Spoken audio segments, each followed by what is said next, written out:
이것이 사암진법이다. 특집 시리즈 오늘 마무리 짓는 시간. 지난 시간에 마황탕증 그리고 계지탕증 말씀드렸는데 초간단 요약으로 다시 말씀드리면 상한눈에 보면 준경사께서는 독감에 든 초기 증상일 때 발열노환이 두드러지고 골절 동통이 두드러질 때는 진단할 때 피부를 만져보아서 뽀송뽀송해. 그러면 마황탕을 쓰고 만져보아서 약간 촉촉하거나 또는 땀이 나요. 그러면 계지탕을 써라. 그런데요, 마황탕이나 계지탕 둘 다 땀내는 약이에요. 그런데 마황탕이나 계지탕을 복용해서 땀을 내면 왜 독감이 치료되는가? 오늘 그것까지 공개합니다. 사암도인 친구 요길에 보면 독감 든 첫날 발열노환이 두드러지면 방광정격을 쓰라 했습니다.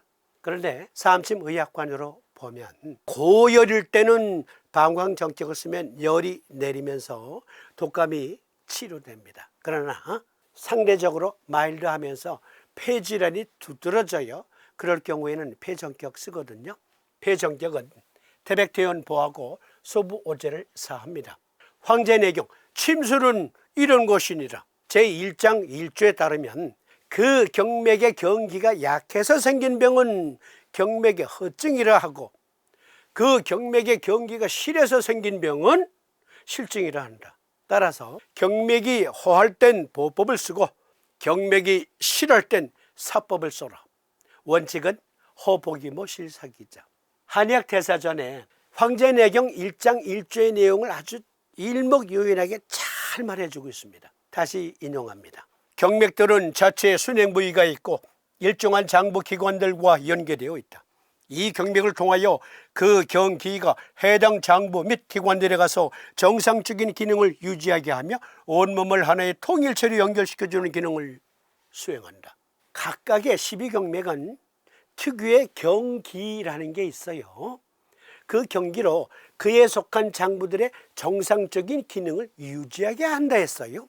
그러니까 수태음습 폐금경의 경기인 태음습이 부족해요. 그게 수태음 폐경의 경맥 허증이에요. 그러면 그에 속한 장부가 정상적으로 기능하지 못한다. 그러면 여기에서 수태음 폐경의 경기인 태음습,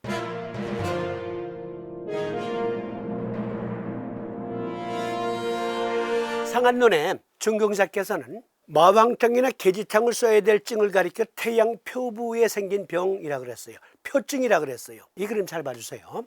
폐는요, 외기가 직접 닿는 공간이기 때문에 그걸 보시고 준경사께서는 태양표부다라고 말한 거예요. 즉 마황탕을 써야 될, 계지탕을 써야 될 증을 태양표증이라고 한 건 피부에 생긴 병을 말한 게 아니고 폐에 생긴 병을 말한 거잖아요. 그 층후가 모두 폐에 생긴 층후를 논한 거니까. 폐는 우리 몸에서 유일하게 외기가 직접 닿는 장부다. 그래서 표에 속한 장부예요.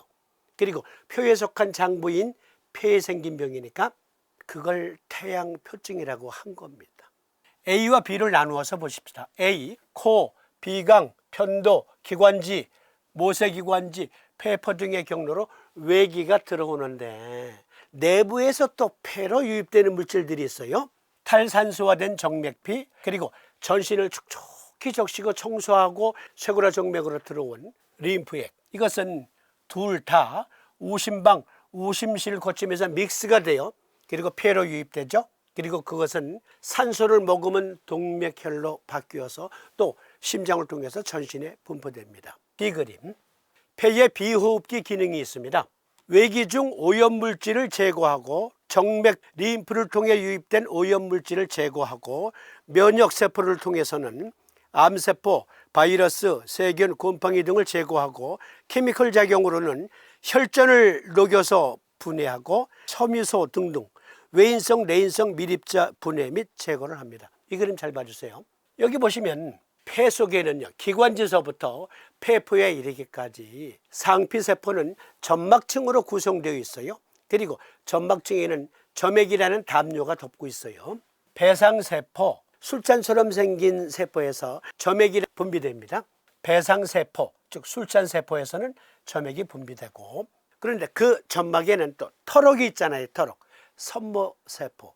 터럭은 움직입니다. 상행하면서 잔해 물질을 청소해요. 그리고 클라라 세포 구역이 있습니다. 여기서는 독성 화학 물질들을 대사를 해요. 즉 폐의 비호흡기 기능 중에서 오염물질 제거, 혈전 제거, 섬유소 제거, 암세포, 바이러스 등등 제거할 때는 화학물질을 통해서 그것들을 분해하고 최종 밖으로 내보냅니다. 밖으로 내보내는 방법이 또 재밌습니다. 여기 보시면 아니 폐의 기관들을 설명했는데 식도가 들어있어요. 식도. 여기 식도. 잘 보세요. 이 그림 잘 봐주세요.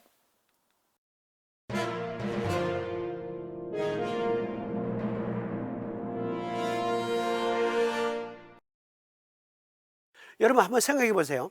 전신을 돌고 돌아온 정맥피, 탁한 피라고 해요.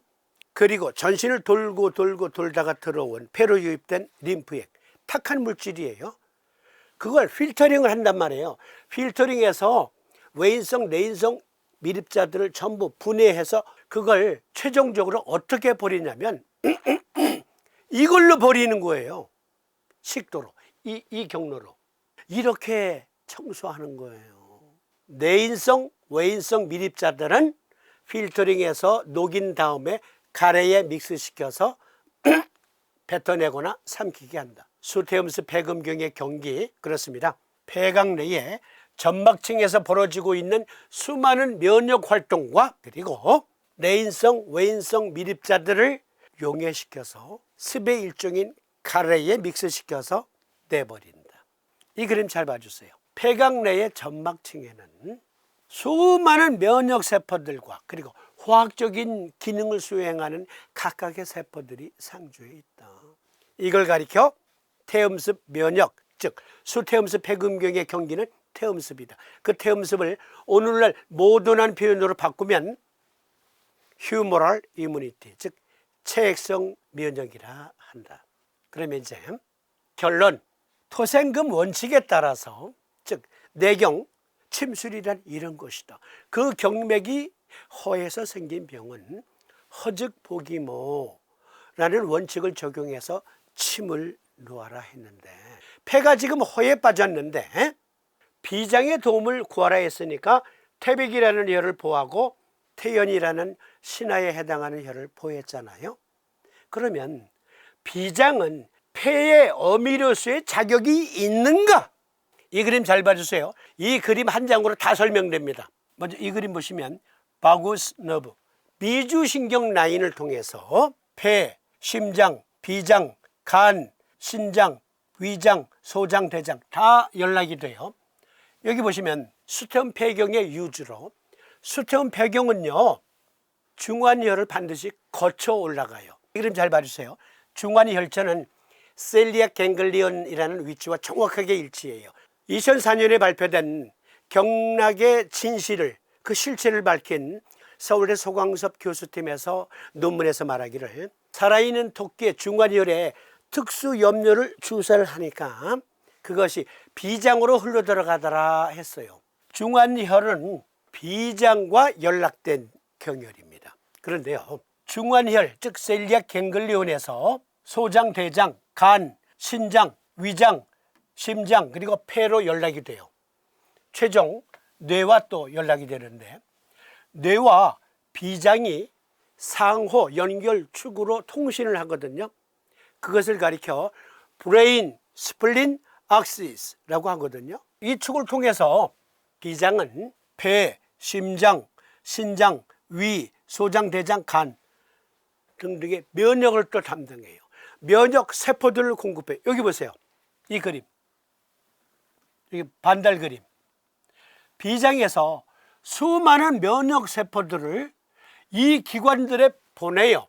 그런데 우리 몸의 모든 면역력이 필요한 부분은 그 부분이 촉촉한 습이 있어야 돼요. 점액이 있어야 돼요. 그리고 그 점액에 최종 면역작용인 B세포가 항체를 뿌림으로써 항원들을 대항할 수 있어요.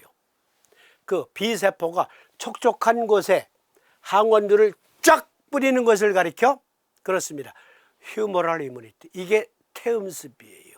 태음습 면역이에요. 그런데 알고 보니까 그 공급원은 비장이 있다.